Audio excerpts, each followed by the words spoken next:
Bien, mis hermanos, continuamos nosotros con el libro que estamos exponiendo, el libro de Marcos, capítulo 13. Yo quisiera que busquemos rápidamente Marcos capítulo 13 y vamos a estar leyendo desde el versículo 1 hasta el versículo 13. Esta porción de la Escritura es la que se conoce como el Sermón del Monte, o el Sermón del Monte de los Olivos, más específicamente, donde el Señor, Marcos capítulo 13, donde el Señor va a tener un solo discurso, el discurso del Monte de los Olivos, desde el versículo 1 hasta el versículo 37, ¿ok? Pero por cuestión de tiempo y de manera de enseñanza un poco más didáctica o pedagógica, vamos a dividirlo. Y vamos a estar predicando desde el versículo 1 hasta el versículo 13. Pero es un solo pasaje, ¿ok?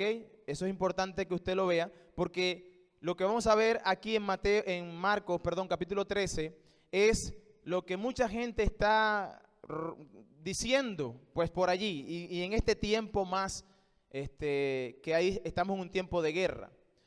En este tiempo donde se dice que ya es el fin del mundo porque se están cumpliendo las señales. ¿Cuáles señales? Las que salen en Marcos, y hoy vamos a hablar de las señales antes del fin. ¿Será que vendrá el fin? ¿Cuándo viene Cristo? ¿Cuándo van a suceder las cosas que todo el mundo está diciendo? Bueno, esas preguntas se las hicieron al Señor y el Señor responde en Mateo 24, en Lucas capítulo 21 y en Marcos capítulo 13. Son los pasajes que son paralelos, pues. Es decir, es la misma enseñanza y en alguno de ellos encontramos un poco más de luz o más ampliado la información, pero nosotros nos vamos a quedar en Marcos y vamos a ir a alguno de ellos de vez en cuando. Pero vamos a leer la palabra del Señor en Marcos capítulo 13. Dice de la siguiente manera: saliendo Jesús del templo, le dijo uno de sus discípulos: Maestro, mira qué piedras y qué edificio. Jesús respondió, le dijo: ¿ves esto? ¿Ves este grande edificio? No quedará piedra sobre piedra que no sea derribada. Y se sentó en el monte de los olivos frente al templo, y Pedro, Jacobo y Juan y Andrés le preguntaron aparte: dinos, ¿cuándo serán estas cosas? ¿Y qué señal habrá cuando todas estas cosas hayan de cumplirse? Jesús respondiéndoles comenzó a decirles: mirad que nadie os engañe. Porque vendrán muchos en mi nombre diciendo yo soy el Cristo y engañarán a muchos. Mas cuando oigáis de guerra y rumores de guerra, no os turbéis, porque es necesario que esto suceda así, pero aún no es el fin. Porque se levantará nación contra nación y reino contra reino, y habrá terremotos en muchos lugares, y habrá hambre y alborotos. Principio de dolores son estos. Pero mirad por vosotros mismos, porque os entregarán a los concilios, y en las sinagogas os azotarán, y delante de los gobernadores y de los reyes os llevarán por causa de mí, para testimonio a ellos. Y es necesario que el evangelio sea predicado antes a todas las naciones. Pero cuando os trajeren para entregaros, no os preocupéis por lo que habéis de decir, ni lo penséis, sino que os fuere dado a aquella hora, os hablad, porque no sois vosotros los que habláis, sino el Espíritu Santo. No sois vosotros los que habláis, sino el Espíritu Santo. Versículo 12. Y el hermano entregará a la muerte al hermano, y el padre a su hijo, y se levantarán los hijos contra los padres y los matarán, y serán aborrecidos de todos por causa de mi nombre. Mas el que persevere hasta el fin, éste será salvo. Pero cuando veáis la abominación desoladora, este es el versículo 14, que habló el profeta Daniel, puesta donde no debe estar el que le entienda. Entonces los que estén en Judea huyan a los montes, y el que esté en la azotea no descienda a las casas, ni entre para tomar algo de su casa. y el que esté en el campo no vuelva atrás a tomar la capa. Mas ay de los que están encintas y los que críen en aquellos días. Orad pues que vuestra huida no sea en invierno, porque aquellos días serán de tribulación, cual nunca la ha habido desde el principio de la creación que Dios creó, hasta este tiempo ni la habrá. Y si el Señor no hubiese acortado aquellos días, nadie sería salvo. Mas por causa de los escogidos que Él escogió, acortó aquellos días. Entonces, si alguno os dijere, mirad, aquí está el Cristo, o mirad, allí está, no le creáis, porque se levantarán falsos cristos y los falsos profetas, y harán señales y prodigios para engañar, si fuese posible, aún a los escogidos. Mas vosotros mirad, os lo he dicho todo antes. Versículo 24. Pero en aquellos días, después de aquella tribulación, el sol se oscurecerá y la luna no dará su resplandor, y las estrellas caerán del cielo, y las potencias que están en los cielos serán conmovidas. Entonces verán al Hijo del Hombre que vendrá en las nubes con gran poder y gloria, y entonces enviarán sus ángeles y juntarán a los escogidos de los cuatro vientos desde el extremo de la tierra hasta el extremo del cielo. De la higuera aprended la parábola, cuando ya su rama está tierna y brotan las hojas, sabéis que el invierno está cerca. Así también vosotros, cuando veáis que sucedan estas cosas, conoced que está cerca a la puerta. De cierto os digo que no pasará esta generación hasta que todo esto acontezca. El cielo y la tierra pasará, pero mis palabras no pasarán. Pero aquel día y de la hora nadie sabe, ni aun los ángeles que están en los cielos, ni el Hijo, sino el Padre. Mirad, velad y orad, porque no sabéis cuándo será este tiempo.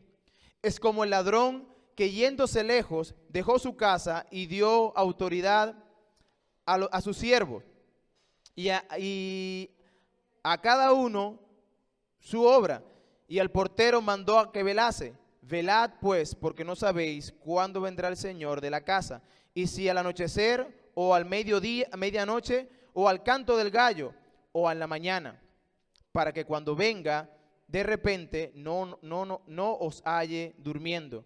Y los que a vosotros digo, a todos os digo, velad. Este es el sermón del monte. Este es lo que nosotros conocemos como el sermón del monte. Un sermón que Cristo va a pronunciar, recuerden, en los últimos días, próximo a ser crucificado. Nosotros hemos venido hablando de Marcos y nos encontramos, como ya hemos dicho anteriormente, en la semana final. Estamos a apenas 3-4 días de que se acabe esto. Ese es el día martes de la última semana del Señor. Él está enseñando en el templo y está enseñando a los discípulos sobre las cosas, no solamente esto, pero anteriormente, de cosas que iban a suceder. Es en el capítulo 13 donde nosotros vemos eso. Ahora, yo quiero recalcar algo que dije al principio de la exposición de Marco. Marco es el primer libro que se cree de los evangelios que se escribió.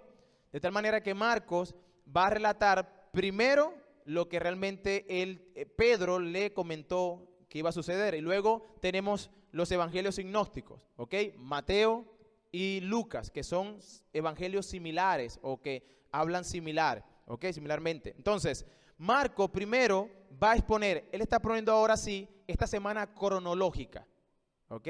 Y él va a hablar de eventos futuros que van a suceder.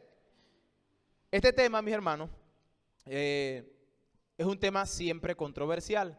Es un tema que en todo el Nuevo Testamento nosotros lo podemos ver, que se habla de la venida del Señor, de cuando Él venga y todo lo que va a suceder. Sin embargo, no todos los expositores bíblicos están de acuerdo en todos los eventos cronológicamente cómo sucederán, algunos detalles. Algunos dicen, no, esto no es así, yo creo de esta manera, yo creo de otra manera. Algunos no estarán de acuerdo con la interpretación que quizás yo voy a dar o que nosotros estemos dando hoy.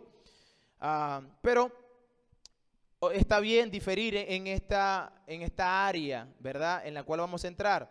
La escatología, que habla de los eventos futuros, precisamente nos da cabida, o más bien nos deja diferir entre hermanos, incluso dentro de la misma iglesia, siempre de una manera sana y respetuosa, pero ciertamente hay algunas cosas que no se logran entender completamente. Sin embargo, lo que es el evangelio es claro en la Biblia. Las doctrinas esenciales son claras en la Biblia. De ellas no podemos diferir. O tú te pegas a lo que dice la Biblia en cuanto a lo esencial, o simplemente te separas de ellas. Te conviertes en un seguidor de Cristo o simplemente te conviertes en un anticristo, para tomar una palabra, ¿no? Entonces, cuando nosotros vamos a entrar en este libro de Marcos, yo quiero que usted, yo seguro estoy, porque esto es parte del ser humano, nosotros somos curiosos por naturaleza. Y cuando se trata de cuestiones del fin, del futuro, pues nosotros somos más curiosos aún. Y nosotros queremos saber fecha, hora, qué está pasando, dónde va a pasar. Somos curiosos en cuanto a eso. Y yo quiero decirles, mis hermanos, que lo que yo voy a exponer, por lo menos hoy, no está buscando saciar esa curiosidad. No venga aquí o no piense que yo le voy a dar una fecha, cuándo es que va a venir Cristo. Más bien, lo que vamos a ver ahora, y yo creo que usted, si siguió la lectura conmigo, hay una cosa que se repite constantemente y que el Señor deja muy claro, es que estemos pendientes, despiertos, velad, orad, que nadie os engañe. Se repite una y otra vez, que nadie os engañe. Es como que si el Señor anticipara lo curioso que somos o lo fácil de desviarnos cuando eventos acontecen, que inmediatamente nosotros somos movidos y nosotros estamos en una situación contextual, para decir, en el tiempo que estamos viviendo, la guerra que hay ahorita entre Israel y Gaza, y nosotros, usted se mete en internet, inmediatamente va a conseguir el fin del mundo. Esta es la guerra que estamos viendo. Sí, ya viene el Señor, pero eso no es lo que la Biblia enseña. Lo que la Biblia enseña en este pasaje, que vamos a estar viendo ahora mismo, es que tú y yo debemos estar preparados ante cualquier circunstancia y en cualquier momento, porque el día ni la hora nadie sabe. Tú y yo debemos estar preparados cualquiera sea la circunstancia. Ahora bien, vamos a entrar en un contexto para entender el pasaje que acabamos de leer. Vamos a entrar en el contexto que ya hemos mencionado, pero yo voy a recalcar ciertos eventos que ya hemos visto. Por ejemplo, nosotros sabemos que Cristo viene de un peregrinar con los discípulos, donde Él tiene un tiempo a solas con Él, donde le está enseñando ciertas cosas que ellos deben aprender o que deben estar pendientes para que cuando sucedan no se salgan de control.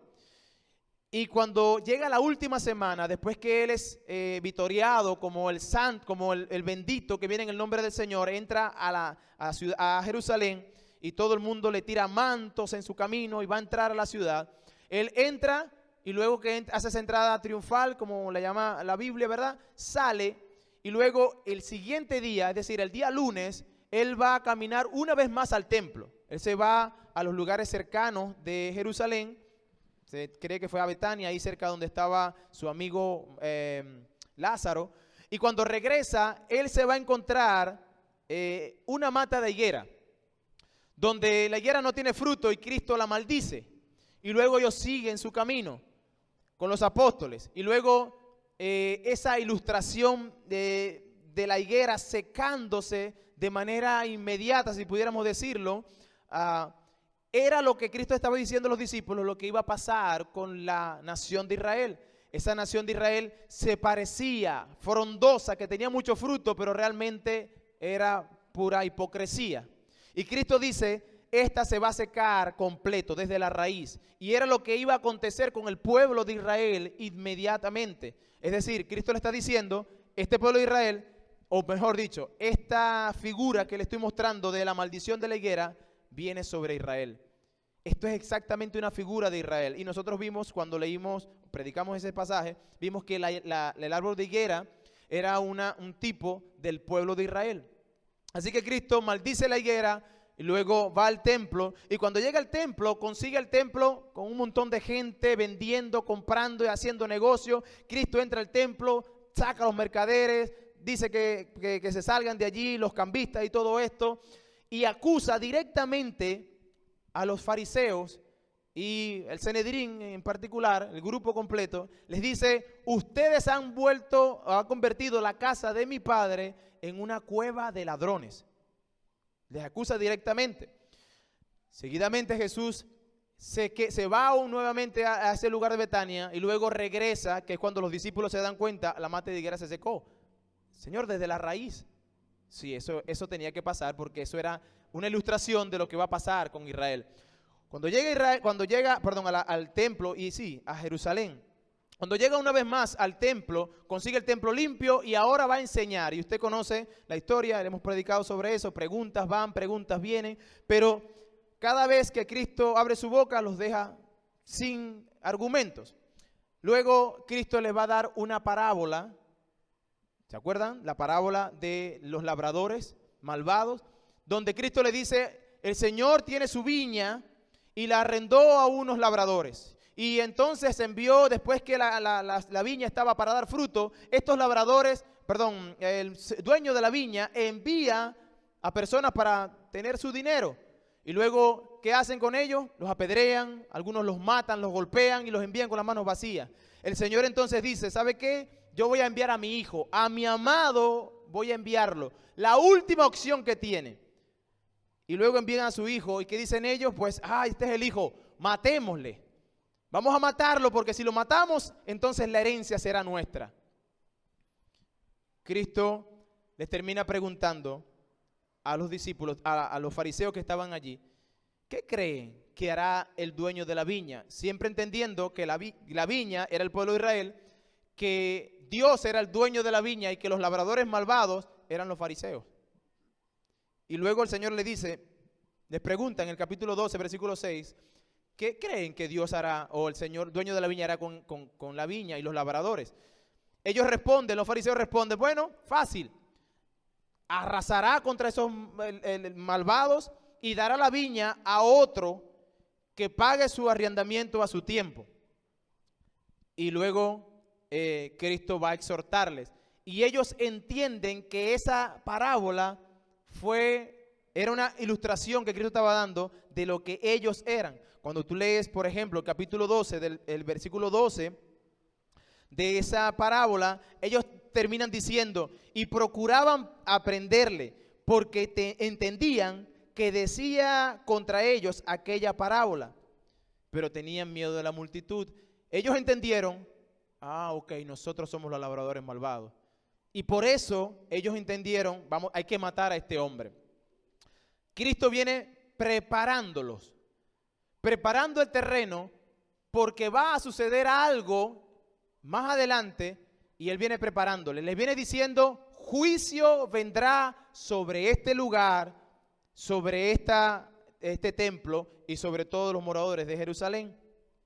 Cristo está preparando el lugar, y lo que le está diciendo es: vienen días difíciles. En Mateo 23 nosotros vimos cuando Cristo les habla directamente a los fariseos y les llama hipócritas por muchas cosas, muchas razones. Pero en ese mismo discurso, en ese mismo día, Mateo 23, versículo 34 al 36, Cristo le dice: por tanto, he aquí, yo os envío profetas y sabios y escribas, y de ellos a unos matasteis y crucificasteis, y a otros azotaréis en vuestra sinagoga, y perseguiréis de ciudad en ciudad, para que venga sobre vosotros toda la sangre justa que se ha derramado sobre la tierra, desde la sangre de Abel el justo hasta la sangre de Zacarías, hijo de Berequía. Y fíjense lo que termina diciendo: a quien mataste entre el templo y el altar, de cierto os digo que todo esto vendrá sobre esta generación. Esto es importante mencionarlo, porque Cristo está hablándoles del juicio que vendría sobre esa generación. Ese es el contexto en el cual vamos a entrar al pasaje en un momento. Todo ese juicio vendría sobre esa generación. Una generación, según se entiende, los escritores del Antiguo Testamento y algunos comentaristas están de acuerdo, que una generación dura aproximadamente 40 años. Y cuando Cristo está diciendo eso, estamos en el año 33. Eso significa que aproximadamente en el 70 después de Cristo acontecería todo lo que Dios estaba diciendo que iba a acontecer, porque Él dice, esta generación lo va a ver. ¿Y qué iba a ver? Bueno, la ira de Dios derramándose sobre el pueblo de Israel cuando pasaren 40 años aproximadamente. ¿Y por qué? La razón, porque simplemente matarían al Mesías.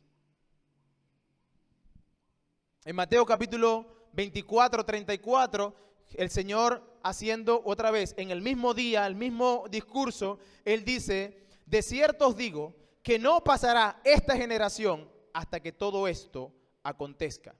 Y yo pregunto, si el Señor estaba diciendo que esa generación iba a ver eso, ¿cómo es posible que hoy nosotros pensemos que esas señales las estamos esperando ahora?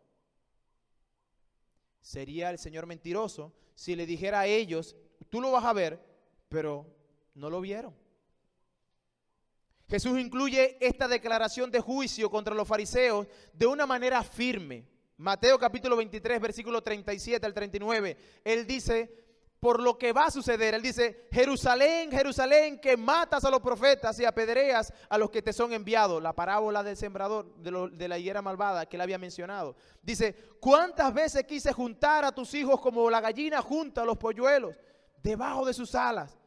Y no quisisteis. He aquí, vuestra casa os es dejada desierta. Porque os digo que desde ahora no me veréis, hasta que digáis, bendito el que viene en el nombre del Señor.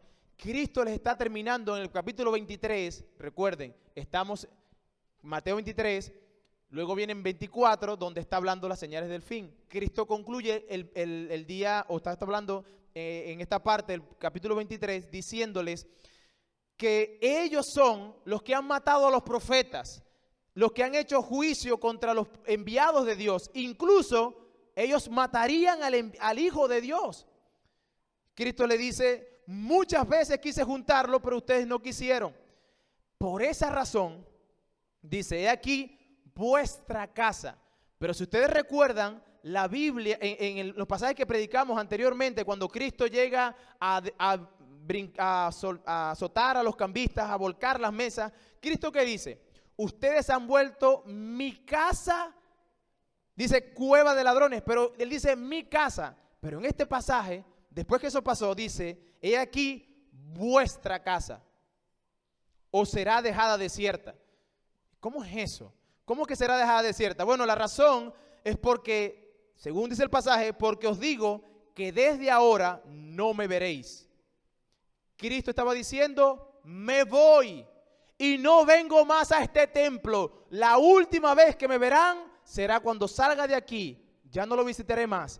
Y de aquí yo me voy y ya no será la casa de Dios. El Señor Jesús le dice, ese templo que era la casa de Dios, ahora será un edificio más. Un edificio donde no tendría lugar la presencia de Dios. Sería un lugar más. El templo, hermanos queridos, para la mente del judío, hasta el sol de hoy, es donde Dios se manifestaba de manera presencial. Donde la gloria de Dios, la Shekinah de Dios, descendía en forma de fuego. Y constantemente descendía en el lugar santísimo, en el arca del pacto. Así que el pueblo podía mirar arriba y ver, en el Antiguo Testamento, ahí está Dios. Y poder estar seguros. Pero lo que Cristo está diciendo aquí ahora es que esa casa, ese lugar donde Dios residía, donde venía a posarse, ahora ya no será más. Y qué interesante que Él dice que va a ser así porque ya Él no vendrá más. ¿Qué está infiriendo el Señor allí? bueno, lo que está infiriendo, más bien infiriéndonos, diciendo directamente que Él es la encarnación de la gloria de Dios. Que Él es la gloria de Dios encarnada. ¿Qué dice Juan capítulo 1, versículo 14? Juan dice, y vimos su gloria. Gloria como del unigénito del Padre, lleno de gracia y de verdad. Y Juan se está refiriendo a Cristo. Él era la gloria encarnada del Padre. Así que cuando Cristo estuvo en el templo, la gloria de Dios estuvo en el templo. Pero ahora nos vamos a enfrentar a un momento donde ya el Señor dice, ¿sabe qué? Yo no vendré nunca más acá. Ya ahora esto no será la casa de Dios, porque yo saldré de allí. Lo que Cristo dice es que al Él irse, esa casa solo sería paredes inútiles y sin utilidad alguna. Así inicia el sermón del monte. Ahora sí vamos, después de esta larga introducción, a ver capítulo 13. El capítulo 13 inicia ¿cómo? Saliendo Jesús del templo. Cristo termina diciendo en Mateo 23, al final dice, ya la gloria de Dios será quitada, yo me iré, por eso aquí esta casa quedará desierta, desolada, no va a haber nadie que realmente la cuide, ustedes sin Dios son nadie. Y yo, que soy Dios, me iré, por ende quedará desolada. Y Él dice ahora, saliendo Jesús del templo, lo que Cristo estaba diciendo es, estoy cumpliendo lo que acabo de decir. La gloria de Dios se va. Y dice, y le dijeron uno de los discípulos, maestro, mira qué piedras y qué edificio. Jesús respondió y le dijo, ¿ves estos grandes edificios? No quedará piedra sobre piedra que no sea derribada. ¿Y a dónde fue? Versículo 3. Y se sentó en el monte de los olivos, frente al templo. Es como que la visión de Zacarías en el Antiguo Testamento se estaba cumpliendo. Esa visión fue, Zacarías pudo ver la gloria de Dios cuando el pueblo de Israel en el Antiguo Testamento fue tomada cautiva por Babilonia. Dios, la gloria de Dios salió del templo y dice que se posó en las murallas del templo y luego se fue hacia el monte que está en el oriente, es decir, el monte de los olivos. Y Zacarías ve en visión eso, cómo la gloria de Dios se eleva y luego se va un poco más adelante y se va al monte de los olivos. Y lo que Cristo está diciendo aquí o está haciendo aquí es exactamente lo mismo que Zacarías en visión vio. ¿Qué hizo Cristo? Se levantó, salió del templo y está ahora en el monte de los olivos, frente al templo. Y ahora sí vamos a ver la curiosidad de los apóstoles. Pedro, Jacobo, Juan y Andrés le preguntaron aparte, dinos, ¿cuándo serán estas cosas? ¿Y qué señal habrá cuando estas cosas hayan de cumplirse? Lo que impresionó a los discípulos en ese momento fue ese gran edificio. Hermanos queridos, si nosotros estuviésemos en ese momento en el lugar de la gloria del templo, de este templo, posiblemente tú y yo también estaríamos asombrados. La impresión de los discípulos es razonable. Yo quiero que ustedes se imaginen por un momento cómo era la población en el pueblo de Israel en Jerusalén. ¿De qué tamaño eran las casas? Eran casas pequeñas. No habían edificios. Eran casas muy pequeñas. Casas familiares, una familia. ¿Ok? Todas las cosas eran vereditas. Todo era pequeño en Israel. Pero ahora yo quiero mostrarles más o menos la dimensión de este templo, tomando en cuenta todo lo que había a su alrededor. Díganme usted si esto no es de impresionar. En el tiempo bíblico, como dije hace un momento, las casas eran pequeñas. Bueno, este edificio que era tan impresionante, tenía una medida de 94,000 metros. Hermanos, eso es, a los que para tener una ilustración gráfica, dentro de ese lugar cabían 12 estadios de fútbol. 12. No era este recinto. 12 estadios de fútbol cabían en ese lugar. Este lugar, según el historiador Josefo, estaba diseñado con grandes piedras. Incluso Josefo dice que habían piedras que medían 60 metros de largo. 60 metros de largo. ¡Wow! Los arqueólogos no han encontrado esta piedra en particular, pero se han encontrado piedras de 42 metros de largo, que pesan 1.000.000 de libras. Hermanos, esto es impresionante. Las columnas que tenía el templo eran tan grandes que 3 hombres, abrazándose, poniéndose juntas las manos, apenas podían cubrir el diámetro de una columna, y eso estaba lleno de columnas. La altura del santuario podría medir unos 50 metros. Hermanos, eso era impresionante. Donde tú estuvieras en Jerusalén, se podía ver el templo.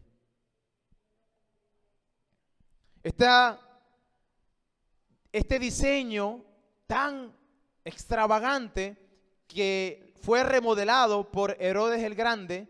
Recuerden, Babilonia vino y destrozó todo el templo. Luego en Esdras, Nehemías, Esther reconstruyen parte del templo, pero luego Herodes el Grande amplía esa construcción y va a hacer cosas impresionantes. Por ejemplo, casi todo el lugar del templo estaba recubierto con gruesas planchas de oro.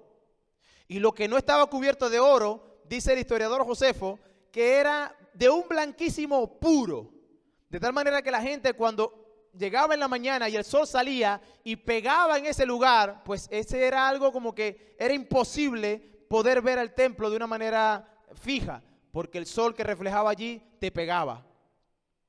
Este templo era impresionante. Dice Josefo que estaba cubierto, las cosas que no eran de oro, de un blanco purísimo. Pero más allá de lo impresionante que fuera este lugar, el templo para el judío representaba todo. Eso era el centro de su religión, era el templo. Y al ver esto tan enorme y escuchar que Cristo dijera, ¿ven este templo? No quedará piedra sobre piedra. Es natural que ellos preguntaran inmediatamente, Señor, ¿cuándo sucederá esto? Lo que en la mente del judío estaba era, si este templo se destruye, esto es imposible, o sea, es imposible que acontezca eso, porque ellos no lo veían posible. Hermanos, recuerden, en aquel tiempo todavía no había bombas nucleares, no había cohetes, no había tanques de guerra. No, en ese tiempo todavía no había ni siquiera fuego, en el sentido de balas. ¿Cómo iban a derribar ese templo? Así que para ellos era, si eso va a suceder, si eso es cierto, entonces tiene que ser el fin del mundo. Ellos pues entonces preguntan, Señor, ¿cuándo sucederá esto? Y Cristo les deja ver, mira, ustedes lo van a ver. Esta generación lo va a ver, dice Cristo. No pasará esta generación sin que lo vea. ¿Cuál generación? Esa que estaba presente con él. Cristo le dice, sí, ustedes se impresionan y aunque ustedes no lo crean, piedra sobre piedra no quedará. Todo sería destruido, no solamente el templo, sino toda Jerusalén. Pero cuando tú lees Mateo, que te habla un poquito más, te expande un poquito más esta pregunta. En Mateo capítulo 24, versículo 3, ellos hacen la misma pregunta, pero un poco más amplia. Ellos dicen, dinos, ¿cuándo serán estas cosas? ¿Y qué señal habrá de tu venida y del fin del siglo? Lo que ellos estaban preguntando o pensando es, todas estas cosas son un solo evento. Lo que ellos pensaban era, vendrá la destrucción de Jerusalén y del templo, e inmediatamente vendrá Cristo y luego vendrá el fin. Todo eso será un solo acontecimiento. Ellos creían eso, pero Cristo les deja ver que hay un periodo de tiempo entre una cosa, entre un evento y los otros dos eventos. Cristo le dice, lo que está a punto de suceder no tiene que ver con los otros dos eventos. Jesús claramente les enseña en este pasaje, no te dejes engañar. Él sabía que la curiosidad del ser humano es, yo quiero saber. Y es muy fácil ser engañado cuando tú tienes curiosidad. Si tú no sabes algo y tú eres curioso en ese algo que no sabes, cualquier persona podría decirte, esto funciona de esta manera. Y como tú ignoras el asunto, vas a ser engañado. Bueno, Cristo sabía que esto iba a suceder con los apóstoles, o podía suceder con los apóstoles. Así que la respuesta que Cristo le va a dar ahora es una respuesta de advertencia. Y este es uno de los puntos que vamos a ver. Del versículo 5 al 8, Cristo le va a advertir a los discípulos de que vendrán falsos cristos, de que vendrán cosas que van a aparentar ser el fin del mundo, pero no lo es. No son señales del fin. Eso es lo que dice Cristo. Versículo 5. ¿Qué dice el versículo 5 de Marcos 13? Jesús le dice, va a responder su pregunta, dice, respondiéndoles, comenzó a decirles, mirad que nadie os engañe. Señor, yo te estoy preguntando cuándo sucederán estas cosas. Pero Cristo apela a la respuesta, a la pregunta que ellos no están haciendo. Ellos debían preguntar, Señor, ¿qué va a pasar con nosotros? Pero Cristo le dice que nadie os engañe. Estén alerta. Es fácil ser engañado. Va a ser fácil engañar a muchos. Estén alerta. Versículo 6 dice, ¿por qué, Señor? Porque vendrán muchos en mi nombre, diciendo yo soy el Cristo. Y dice el Señor, engañarán a muchos. Mas cuando oigáis de guerra y rumores de guerra, no os turbéis, porque es necesario que suceda esto, pero aún no es el fin. ¿Qué estaba diciéndole el Señor a los discípulos? Bueno, estos eventos no son señales del fin.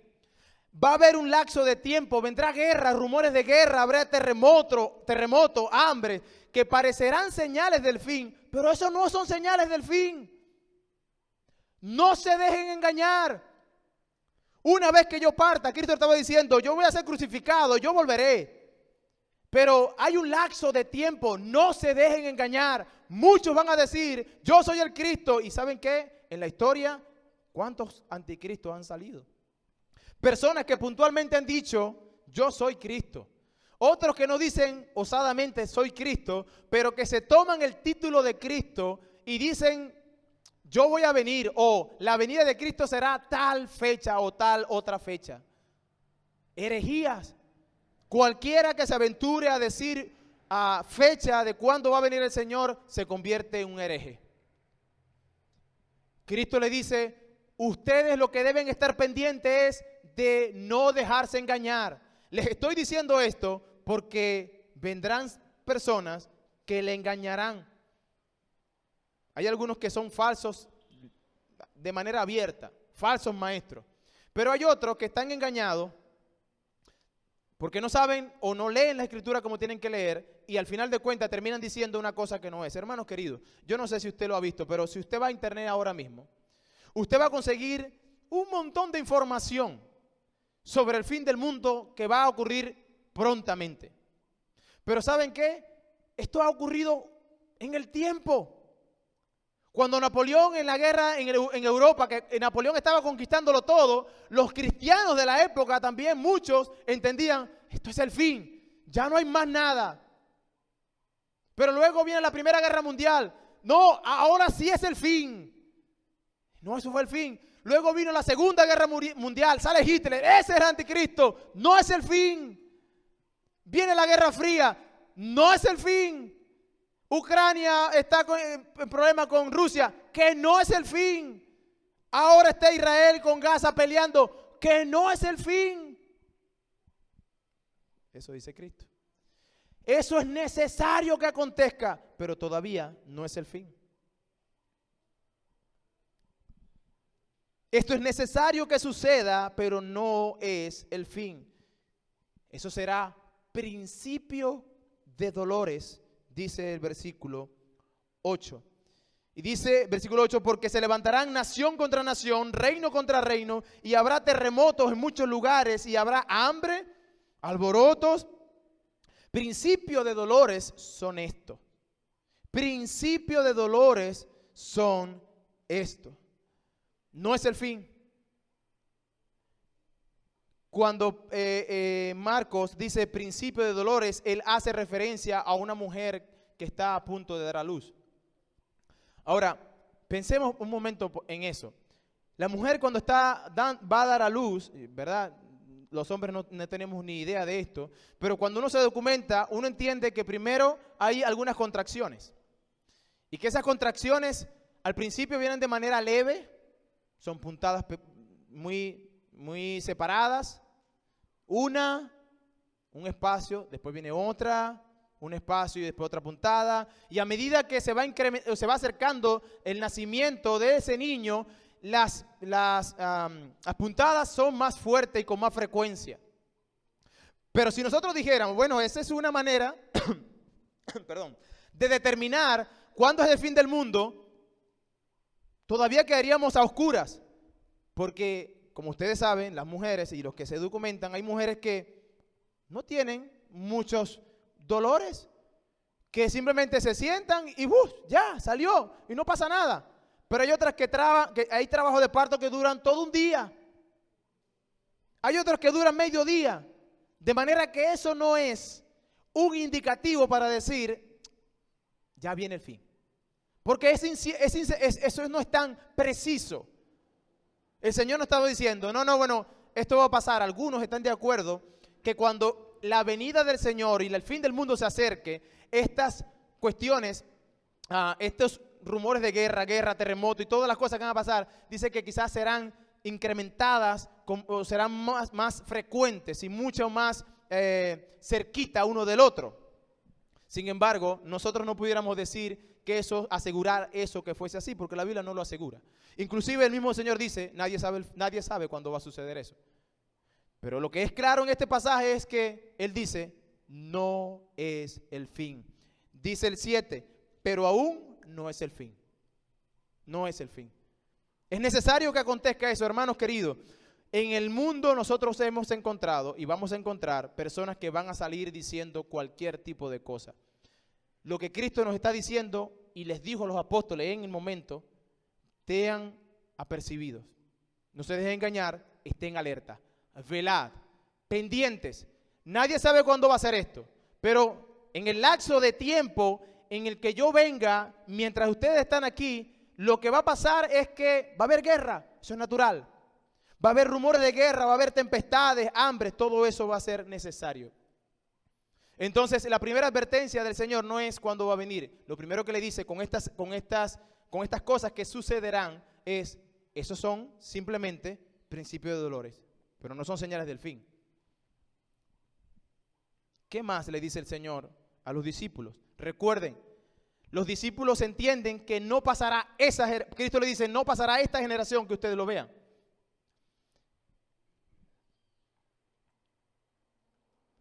La segunda cosa que Cristo le dice en este pasaje es, ustedes serán perseguidos. Ustedes serán perseguidos. Versículos 9 al 13 dice, pero mirad por vosotros, le dice Cristo, por vosotros mismos, porque os entregarán a los concilios y en las sinagogas os azotarán, y delante de gobernadores y de reyes os llevarán por causa de mí, para testimonio de ellos. El Señor les dice, van a ser perseguidos y en parte será para que den testimonios de mí, porque la razón por la cual ustedes serán perseguidos será por mi causa y estarán delante de gobernadores y reyes. Ahora, la manera que el Señor hizo o diseñó para que ellos llevaran la palabra de Dios delante de gobernadores y reyes fue la persecución. Porque cuando tú lees el libro de Hechos, hermanos, eso fue lo que aconteció en el primer siglo. Eso fue lo que aconteció. Literalmente los apóstoles sufrieron eso que Cristo dijo que iban a sufrir. Él le dice, ustedes van a sufrir persecución. ¿Y cuál va a ser la persecución? Bueno, los van a llevar a la sinagoga, los van a azotar. Y si ustedes leen Hechos capítulo 5, voy a ir rápidamente a Hechos capítulo 5, para mostrarles cómo textualmente se cumplió esto en los apóstoles. Hechos capítulo 5, versículo 27, dice, esto es Pedro y Juan predicando el evangelio y luego son apresados después de la resurrección de Cristo. Dice, y cuando los trajeron, los presentaron ante el concilio. Y el sumo sacerdote les preguntó, diciendo, ¿no os mandamos estrictamente que no enseñasen en mi nombre? Y ahora habéis llenado a Jerusalén de vuestra doctrina y queréis echar sobre nosotros la sangre de ese hombre. ¿Qué estaban predicando ellos? El evangelio. Estaban predicando a Cristo, su vida y su obra. Y esta gente le estaba diciendo, no prediquen más. Pero ellos dijeron, no, es necesario que yo predique a Cristo. Y ustedes lo mataron, ustedes lo crucificaron. Y entonces son llevados ante el concilio. ¿Qué dice Cristo en la profecía? Antes de que esto sucediera, Cristo le dijo, lo llevarán a la sinagoga por causa de ¿quién? Mía.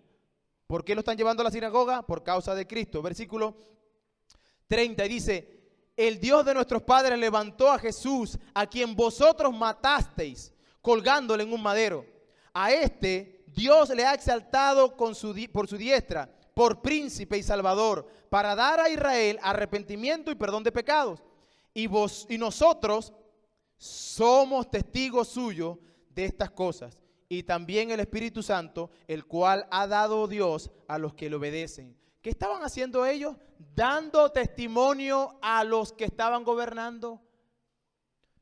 ¿Eso fue lo que dijo Cristo en Marcos? Sí, Cristo profetizó, ustedes van a ser llevados por causa mía. Y no solamente eso, sino que eso que ustedes van a ser perseguidos será para testimonio a ellos. En otras palabras, cuando te lleven allá, lo que tú vas a hablar, lo vas a hablar por el Espíritu Santo, y lo que vas a hablar será de mí. Tú vas a testificar de mí. Versículo 40 de ese mismo capítulo. Dice, y convinieron, después de un momento de no saber qué hacer con ellos llegaron a la conclusión, dice, convinieron con él, y llamando a los apóstoles, esto es a Juan y a Pedro, después de azotarlos, les intimaron que no hablasen en el nombre de Jesús y los pusieron en libertad. Y ellos salieron de la presencia del concilio gozosos de haber sido tenidos por digno de padecer afrenta por causa de su nombre. ¿Qué es lo que dice Marcos? Marcos dice que Cristo estaba profetizando que ellos serían llevados a la sinagoga. Mira cómo pasó ahí, textualmente se cumple. Que serían azotados. Mira cómo ellos fueron azotados. Pero cuando ellos hablaron, cuando ellos pronunciaron las palabras que pronunciaron, esas palabras venían siendo por el Espíritu Santo, inspiradas por el Espíritu Santo, de manera que ellos hablaron lo que Dios les dijo que tenían que hablar. La persecución va a venir, hermanos queridos. Si nosotros continuamos leyendo el capítulo entero, o más bien el libro de Hechos, que es la continuación, lo que pasó inmediatamente después de que Cristo muere, usted va a ver a Pablo, llegando ante gobernantes como Félix, gobernante Félix, pero llegando hasta el rey Agripa, incluso hasta el mismo emperador. ¿Fue eso lo que profetizó Cristo? Pues claro. Cristo le dijo, es necesario que venga esa persecución. ¿Por qué? Porque ustedes darán testimonio de mí delante de estas personas. Versículo 10. Y es necesario que el evangelio sea predicado antes a todas las naciones. El evangelio debía o debe ser predicado a todas las naciones. Lo que Cristo estaba profetizando es, mira, todavía no es el fin. Pensemos en el momento. Él está diciendo a ellos, no puede ser el fin. Después que destruya a Jerusalén, no puede ser el fin todavía. ¿Por qué? Porque el evangelio necesita ser predicado a todas las naciones. Y nosotros tenemos un continente que todavía no había sido descubierto, donde la palabra de Dios todavía no había llegado. Así que no podía ser inmediatamente de la destrucción de Israel que Cristo viniera y viniera el fin del mundo. Porque era necesario que el evangelio fuese predicado a toda criatura. Ahora, hay algunos que dicen, bueno, aquí está la clave. La clave es que cuando se predique el evangelio a todas las naciones, ya vendrá el fin, porque eso es lo que dice el pasaje. Bueno, realmente nosotros no podemos aseverar o afirmar que el evangelio ha sido predicado a todas y cada una de las criaturas. Quizás por el auge del internet ha llegado a muchos más lugares. Sin embargo, nosotros no sabemos cuál va a ser el último de los predicados que conozca a Cristo. De manera que podamos decir, bueno, como este es el último, le predico y 2 minutos después ya, vino todo. Tampoco hay precisión allí. No hay precisión de saber cuándo sucederán estas cosas del fin del mundo. El Señor lo que nos dice es, estén en alerta. Y la segunda cosa que nos dice es, los van a perseguir.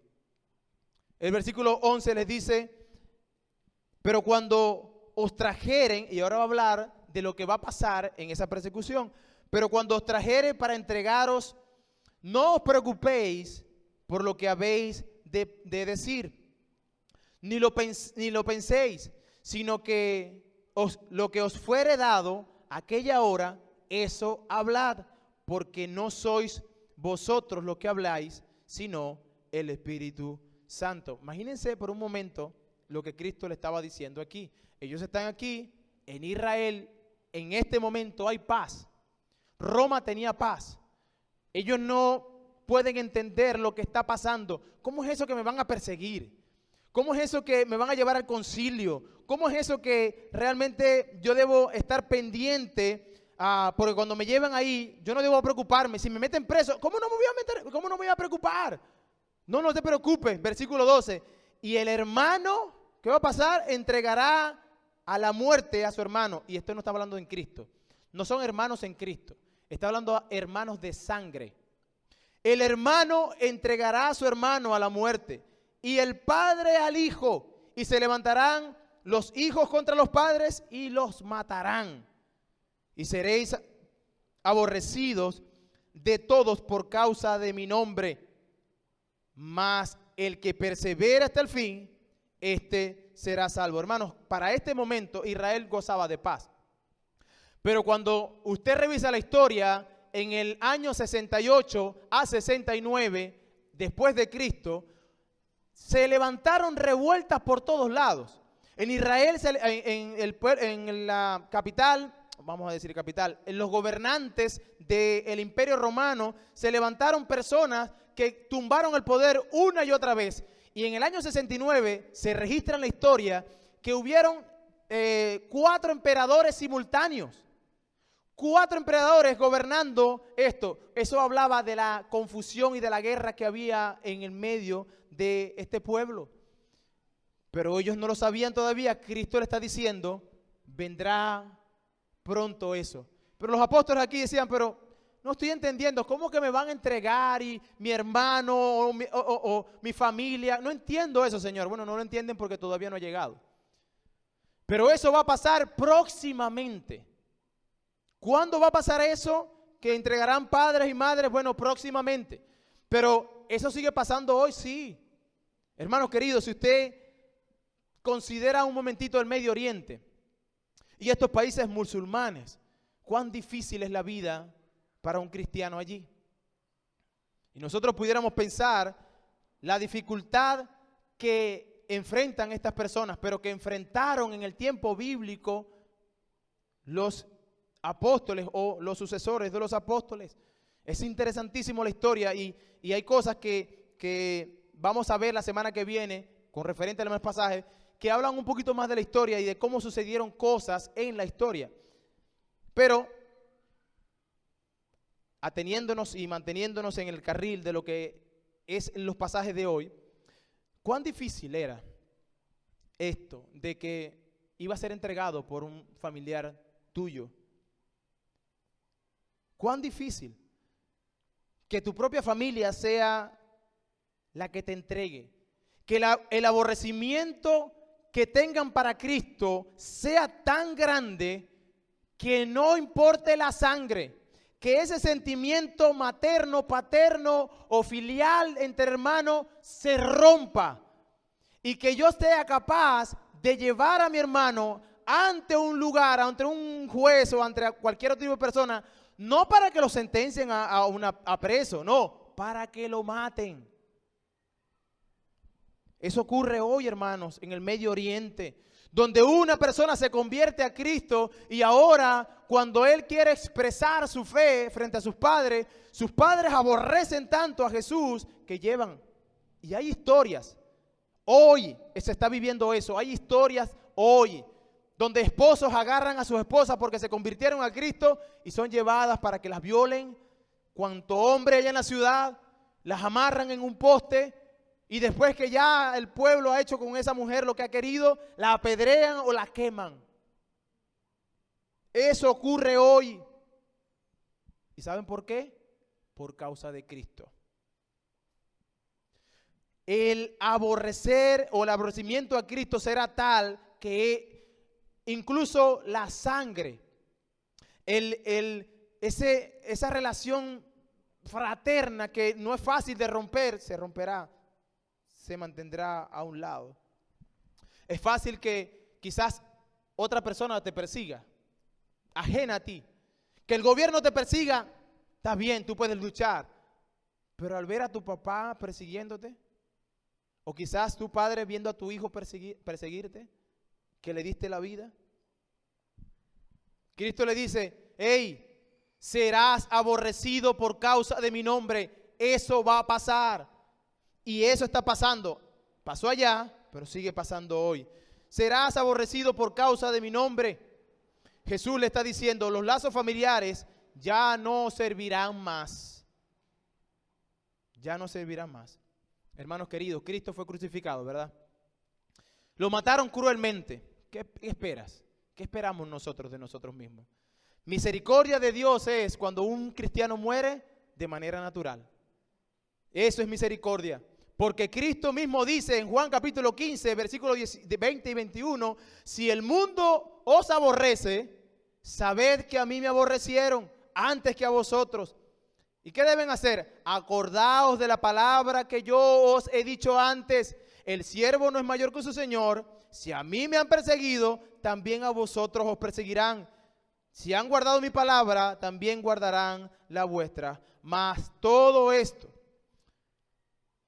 os harán. ¿Por qué? Por causa de mi nombre.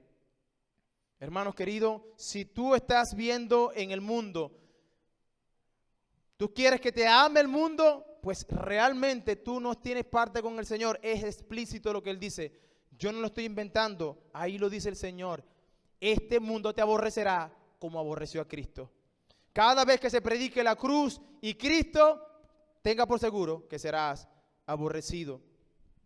Todo cristiano será aborrecido por causa de su nombre. La persecución es parte, en una parte era para saber, o más bien llevar testimonio delante de los reyes y gobernantes. Pero la otra parte de la persecución tiene que ver no solamente con dar testimonio, sino con la purificación de la iglesia.